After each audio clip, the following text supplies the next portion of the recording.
Sahabat Kompas TV masih mengikuti perkembangan dari kasus Vina dan Eki di Cirebon yang diduga dibunuh pada tahun 2016 silam.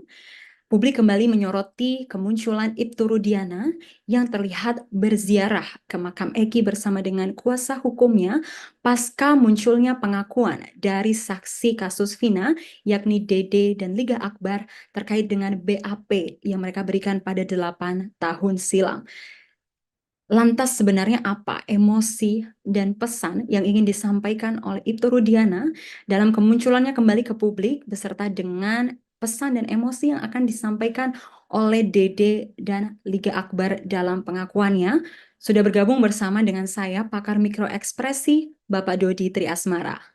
Ya, selamat malam Pak Dodi. Selamat malam Mbak Tessa. Ya, Bagaimana kabarnya Pak Dodi? baik, baik, Baik, sehat. sehat. Oke. Ya, Pak Dodi, mengenai kasus Vina Cirebon yang sampai saat ini masih banyak sekali misteri-misteri yang sepertinya belum terungkap gitu ya, Pak Dodi. Dan kita mau Ya, menyoroti terlebih dahulu kemunculan dari Ibtu Rudiana, di mana pada awalnya Ibtu Rudiana ini sempat muncul di publik melalui akun Instagram. Beliau menangis, terlihat menangis karena memposisikan diri sebagai korban atau sebagai ayah dari korban begitu. Lalu setelah berjalan dan kemudian muncul pengakuan-pengakuan dari saksi-saksi dari kasus Vina ini, kemudian Ibtu Rudiana kembali muncul lagi setelah disoroti oleh publik. Beliau muncul dengan menangis kembali dan di makam Eki bersama dengan kuasa hukumnya. Nah, dari segi mikroekspresi, sebagai seorang pakar mikroekspresi, setelah muncul dan didesak oleh publik ini, bagaimana analisis dari ekspresi Ibtu Rudiana itu sendiri? oke. Terima kasih Mbak Tessa. Jadi kalau waktu kemunculan yang pertama dan ini kan dari salah satu media mainstream ya, kita lihat rekamannya dan kemudian kita perhatikan ketika yang bersangkutan ada di makam gitu ya. Hal pertama yang dilakukan beliau adalah dengan menggunakan dua tangannya itu memang sudah ada di depan di depan badannya itu posisinya tangannya itu dari posturnya terus kemudian itu nunjukin bahwa yang bersangkutan sebenarnya berusaha untuk ngejaga baik gitu ya. Jadi beda dengan postnya dari si wartawannya atau um, misalnya redakturnya atau yang si pewawancaranya ini kan mereka memang juga tangan di depan hanya kemudian lebih ke iya posisinya kurang lebih seperti itu. Tapi kalau yang ini kan tangannya lebih ke apa namanya? Dia lebih ke posisinya dia posisi standby dan posisi defense mechanism gitu ya. Nah, ini yang terjadi dari awal dan sepanjang jalan dia juga mengambil posisi seperti itu. Jadi pegangin itu terus sampai dia mulai memberikan statement baru tangannya sedikit terbuka. Nah, kan lihat berbeda ketika dengan lihat rekan yang pewawancaranya itu tangannya langsung ke samping terbuka. Tapi kalau yang bersangkutan dari awal hingga sepanjang diskusi awal sampai mendekati makam itu, dia lebih banyak ngambil posisinya, um, posisi yang tangan masih state-nya di state yang sama. Baru ketika melangkah, nah duduk, nah ketika dia di situ kemudian apa menangis lebih karena bisa jadi dia nge-recall kejadiannya, mengingat lagi kejadiannya, terus kemudian posisinya, dan karena ini anak laki-laki, bisa jadi anak laki-laki. Saya agak kurang clear bahwa dia anak pertama atau dia anak yang cukup dibanggakan sebenarnya diharapkan sama beliau. Jadi beliau juga menunjukkan emosionalnya yang cukup dalam untuk hal ini. Itu sih Mbak, sampai sejauh ini. Kenapa dia menangisnya lebih keras itu karena posisinya itu. Ya, Baik, Pak Dodi. Tadi kan sempat dimention kalau sebenarnya postur tubuhnya itu terlihat defense. Nah, itu ya. kira-kira dia mendefense dirinya dari apa, Pak Dodi? Ya, dia berusaha menguatkan sebenarnya. Dalam artian dia berusaha untuk antisipasi kalau ada pertanyaan apa mungkin, atau Mhm. kemudian mengantisipasi situasi-situasi yang bisa jadi di luar. That's how a person at coping emotion gitu ya.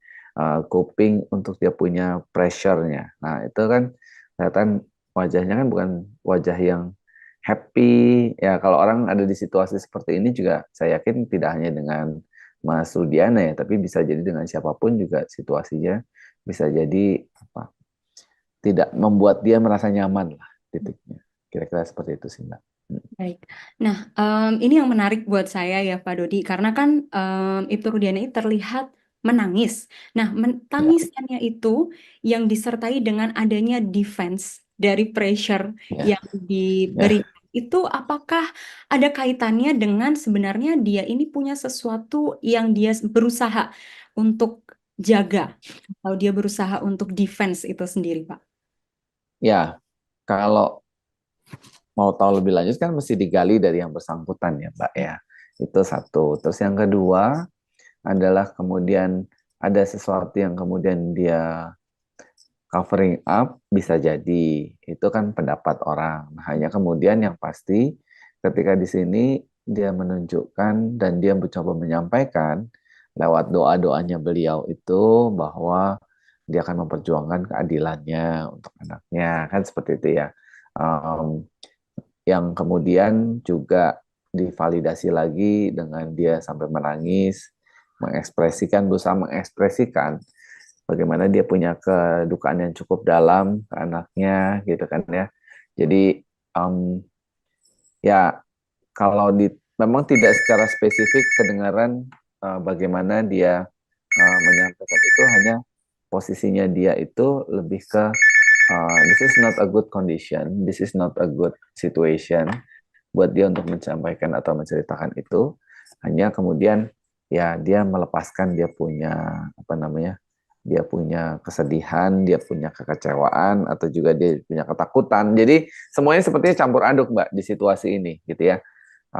Dan dia merasa sangat tidak nyaman dengan situasi yang barusan dihadapi sekarang. Kira-kira seperti itu, Mbak. Ya.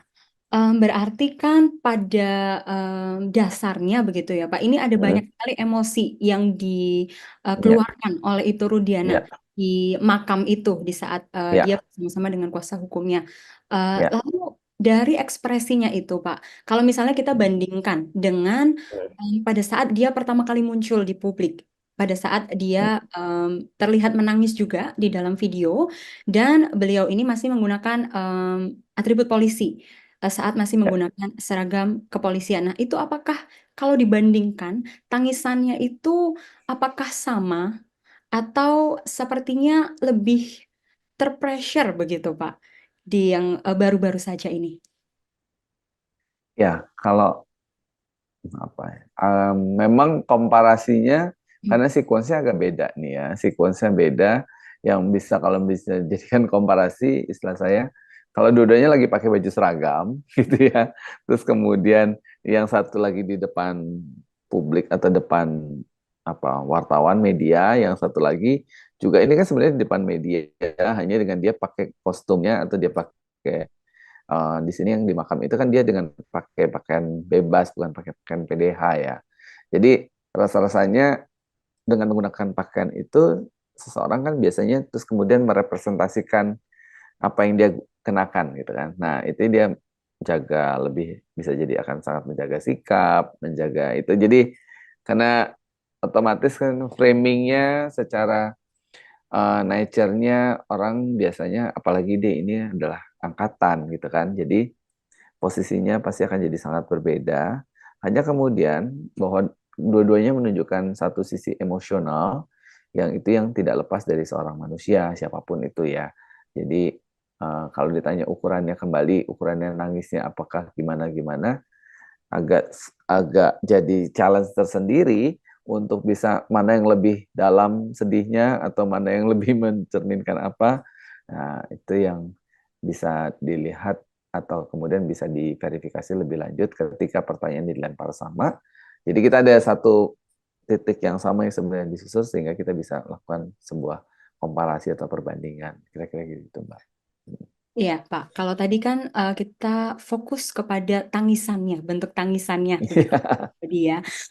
ya. Tapi Tapi ini kan kemunculan dari Ibtu Rudiana yang baru-baru saja ini itu adalah Ya, kemunculan saat dia satu sudah didesak oleh publik. Kemudian ya, kedua, dia didesak oleh keluarga dari Vina juga sebagai salah satu ya, korban.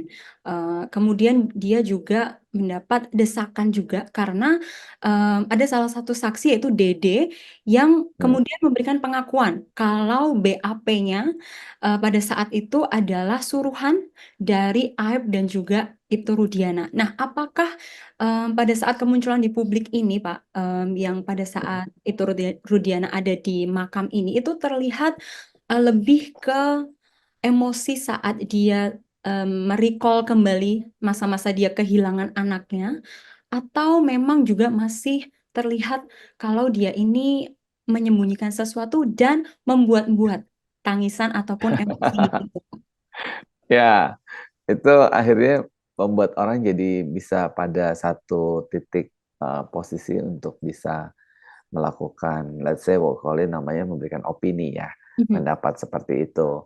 Nah, hanya ketika di posisi ini, kalau yang diperlihatkan atau yang bisa dimunculkan pada waktu di tayangan eksklusif itu, di media mainstream itu, bahwa yang bersangkutan menunjukkan uh, gerakan gitu, gerakan hanya memang gerakannya tidak secepat kalau misalnya dan emosionalnya yang lebih ya apa emosional emosional ya karena dia sangat nangis dan nafasnya juga apa kayak apa sedikit sesak gitu ya sesak terus kemudian juga gitu ya kayak itunya ada hanya kan beliau itu kan juga di sisi lain ada rasa eh, saya lagi di syuting gitu ya jadi eh, seperti itunya juga dia atur dan dicoba kelola dengan baik dan ini kan dia mewakili notabene-nya notes-nya kemudian dia sebagai bapak gitu ya. Kalau di sini kan yang di makam ini kan dia sebagai bapak. Kalau di ketika dia pakai seragam bisa jadi dia settingnya dia adalah sebagai apa aparat gitu ya. Walaupun di sisi lain di kesempatan lain dia juga diinterview kenapa Anda belum munculkan itu karena saya juga tetap melakukan tugas saya sebagai seorang aparat gitu ya. Jadi memang agak kontradiksi gitu ya. Hanya kemudian yang terjadi yang dimunculkan, dia coba memperlihatkan bagaimana sedihnya seorang ayah yang kehilangan putranya yang dia sayang dan dia punya panggilan khusus ke anaknya atau dia berasa dipanggil sama anaknya dengan sebutan Mbak gitu ya. Jadi itu kan salah satu nunjukin bahwa dia sangat dekat dengan anaknya gitu. Untuk setting itu, untuk skenario itu, kira-kira seperti itu sih Mbak. Ya, berarti jadi dari kemunculan Ibtu Rudiana itu kita nggak bisa begitu saja menyimpulkan ya Pak. Sebenarnya emosi Betul. yang dia keluarkan, yang berusaha dia sampaikan itu apakah penyesalan karena memang benar-benar merasa terpukul atas kehilangan anaknya dan beliau merecall kembali Ya, betapa kehilangan anaknya itu, atau memang ada intensi-intensi lain di belakangnya. ya, gitu ya. Kecuali kita memang tanya, kejar, gitu ya. Terus kemudian dari situ kan kelihatan responnya beliau. Kalau di sini kan datang ke situ lebih kepada untuk satu memang ziarah, gitu kan ya. Eh, Walaupun disampaikan dia sudah ziarah beberapa kali, tapi kan nggak perlu diliput media, ya itu betul. Berapa kalinya hanya kemudian dia tidak menjelaskan secara spesifik kapan aja misalnya kayak gitu. Kalau dia bisa nge-recall itu kan berarti di satu titik kemudian oh dia memang datang secara rutin atau dia melakukan itu sudah beberapa kali dan dia precisely gitu ya. Nah, itu. Terus kemudian juga posisinya bagaimana dia ngelihat, memperhatikan gitu ya. Terus kemudian gerakan tangannya. Nah, ini kan juga kemudian bisa dilihat respon-responnya. Is it apa gerakannya? Menurut saya gerakannya cukup relatif spontan ya, cukup relatif spontan. Hanya beberapa yang memang apa namanya kata-katanya jadi tidak terlalu jelas karena mungkin terlalu sedih. Ya lebih ke posisi ini sebagai bapak ke anak gitu ya. Kira-kira seperti itu sih Mbak. Baik, terima kasih Pak Dodi untuk Ya, penjelasannya. Kira-kira kita ya, sedikit dapat gambaran ya Pak, kira-kira ya, karena emosi apa yang berusaha untuk ya, disampaikan oleh itu Rudiana di situ. ya. Kita Ya. mundur lagi, Pak. Dari Ya. sebelum kemunculan itu Rudiana ini di publik kembali saat sudah terdesak, salah satu yang mungkin menjadi faktor pada akhirnya itu Rudiana ini kembali muncul dan memberikan klarifikasinya itu adalah pada saat Dede atau salah satu saksi dari kasus Vina Cirebon ini memberikan pengakuan secara terbuka kalau BAP yang dia berikan pada saat itu adalah hasil Hmm. suruhan atau bahkan copy paste dari BAP Hmm. milik Aib, saksi yang lain, yang kemudian dia juga mengatakan kalau itu disuruh oleh itu Rudiana. Nah, kalau dari pengakuan Dede di situ, Pak, karena kan Dede ini bahkan berkali-kali ya memberikan pengakuan itu dan muncul di depan publik pun juga terlihat banyak media juga bersama dengan publik yang banyak di situ juga. Nah, apakah kalau dari Dede ini terlihat ada kejanggalan atau itu memperlihatkan kejujuran dan juga ketulusan dari seorang Dede ini?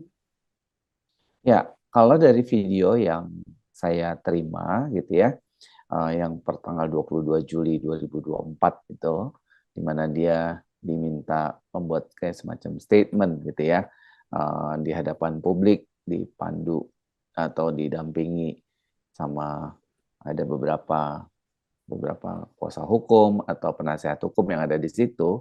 uh, Lebih ke kalau saya melihatnya satu ketika dia bikin statement itu memang wajahnya tidak terlihat di layar ya, karena di awal itu hanya terdengar suaranya saja gitu kan. uh, ya uh, jadi dan apa ada beberapa statement jadi bukan yang lebih kepada gini, kalau apa yang kamu katakan atau apa yang kamu sampaikan gitu ya, terkait dengan kejadian yang kemarin, coba kamu cerita gitu. Kan posisinya kan jadi lain karena ketika di sini lebih ada upaya atau ada tadi beberapa kalimat atau beberapa statement. Jadi yang ini bukan, yang ini kamu ngaku ini gitu ya. Jadi sepertinya sudah di apa? Di plot gitu ya. Jadi kalimatnya itu kalimat plotting, bukan kalimat secara konteksnya lebih ke plottingnya.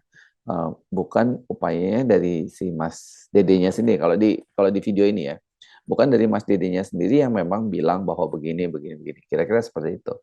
Jadi um, not naratif, not narasi atau kemudian bukan statement yang the whole statement atau dari yang bersangkutan di video yang ini ya.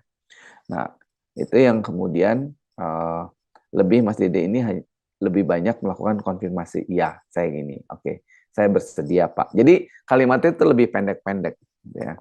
Kira-kira begitu sih Mbak Tessa. Hmm. Iya, dan kan kalau dari pengakuan Dede tersebut juga Pak Dodi, eh, dia juga mengatakan kalau dia itu siap untuk menggantikan ketujuh terpidana yang ada. Nah, itu Ya. apakah juga terlihat dia yakin? Karena kan tadi Pak Dede juga bilang kalau Hmm. itu terlihat dia banyak memberikan hanya konfirmasi jawaban saja Betul, dari betul. pertanyaan yang sudah diberikan. Nah, itu dari Ya. konfirmasi itu, apakah itu bisa dinilai juga, Pak? Apakah dia benar-benar firm, yakin dengan jawabannya, atau dia terlihat merecall sesuatu atau bahkan memikirkan sesuatu untuk jawabannya? Ya, itu bisa dilihat ketika kemudian atau bisa muncul ketika yang bersangkutan ditanyanya apa yang kamu rasakan, kenapa kamu menjawab seperti itu. Nah, itu kan pertanyaan-pertanyaan yang lebih menggali ya. Nah, itu biasanya kan kelihatan secara lebih spesifik lagi. Hanya kemudian dia di sini kan menyampaikan berupa statement pendek yang dia bilang, saya apa istilahnya di sini yang ya ya ya, yang penting saya maunya dia keluar bebas. Siapa keluar bebas, siapa aja, kalau perlu dia mention misalnya siapa. Nah itu not quite specific istilah saya. Untuk menunjukkan kalau tadi Mbak Tessa tanya, apakah dia benar-benar tulus atau dia benar-benar real gitu kan ya. Kalau dia tahu arahnya kemana, ini kemana, siapa yang mesti dibebaskan gitu ya. Dia tahu berhubungannya dengan apa. Nah itu dia poin-poin view yang kemudian kalau bicara secara ini dan dia ngelihatnya lebih banyak posisinya, kemudian lebih banyak posisi yang menunduk mengarah ke salah satu bapak apa yang penasihat hukum yang ada di situ ya. Jadi pun dia tidak bukan staring at to other atau the media yang dia berusaha ini, tapi lebih ke lebih banyak posisi yang menunduk. Kira-kira seperti itu, Mbak.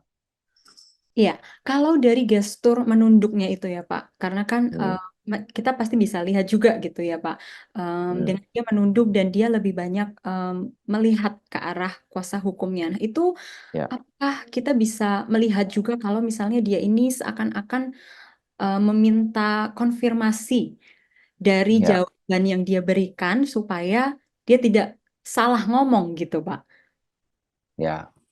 Um, ya, this is a quite tricky one. Jadi artinya dalam konteks juga dikonfirmasi lagi dengan dia megang mic-nya.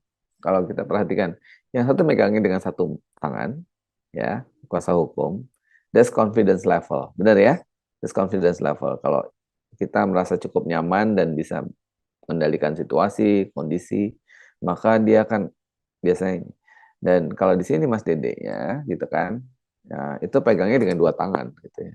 Jadi cari saya yang saya bisa pegang apa nih gitu kan ya, jadi cari firmness, cari ke, kestabilan, cari keyakinan, berusaha untuk meyakinkan, dan dia tangan-tangannya di sini, kalau di sini urat tangannya itu cukup kencang gitu, jadi megangnya itu is quite hard, quite tough, quite ini jadi, dan mukanya bukan dalam posisi relax seperti kuasa hukum gitu. Kalau di belakang kan, di belakang ibu-ibunya terlihat seperti nangis gitu ya, yang sedih ini.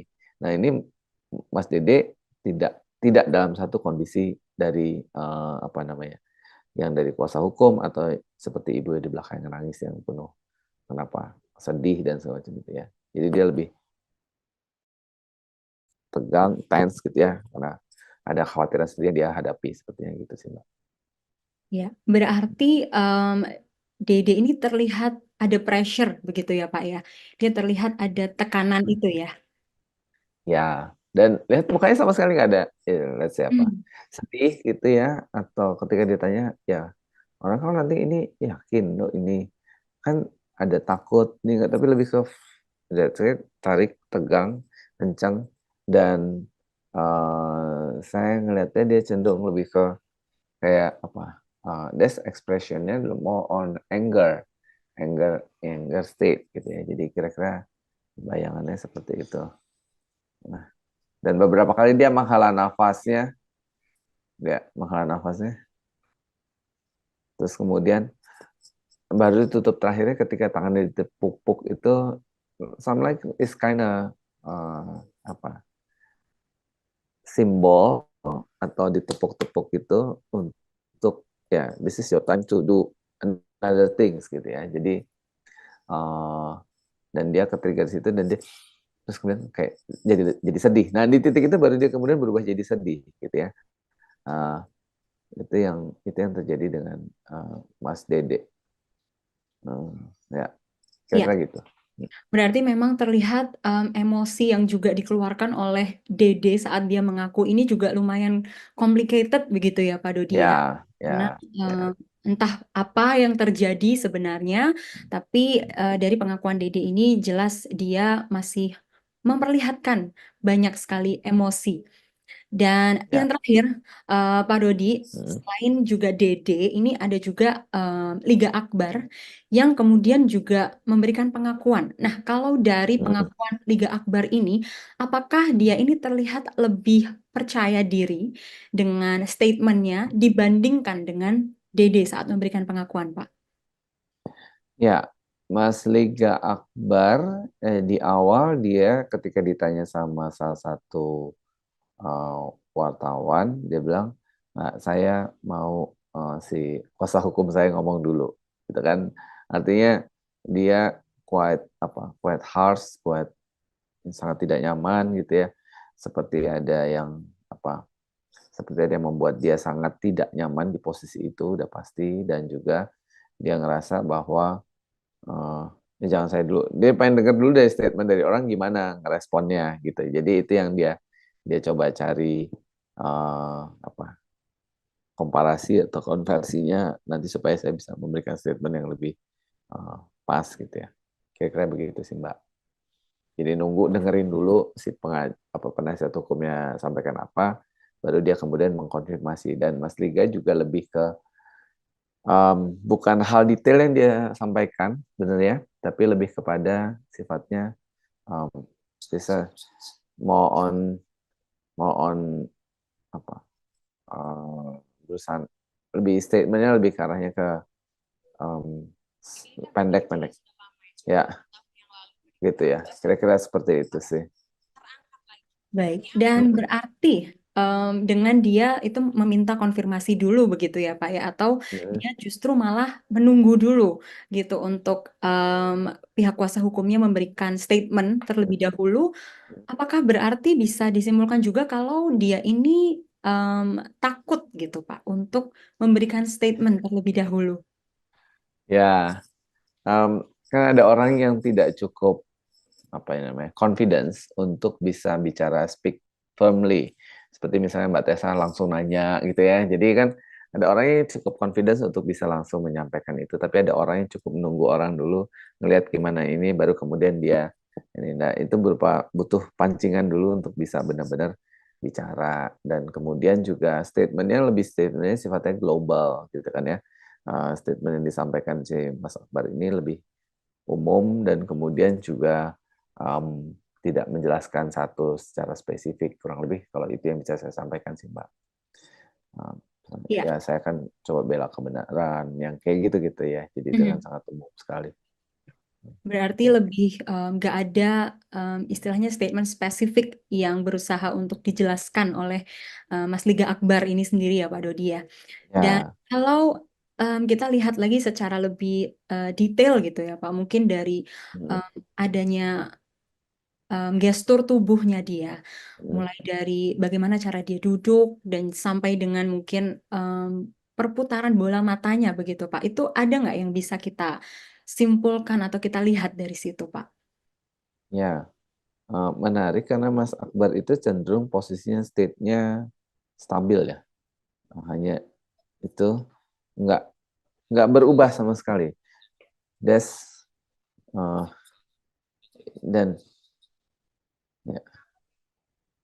kemudian suaranya cenderung lebih datar gitu ya. Jadi tidak ada part of, wah saya nggak terima dong kalau gitu. Nah itu kan misalnya there's a state, orang sesuatu yang menyampaikan keberatan, orang sesuatu yang menyampaikan pembelaan. Nah, saya tahu ini. Jadi lebih flat, datar gitu ya.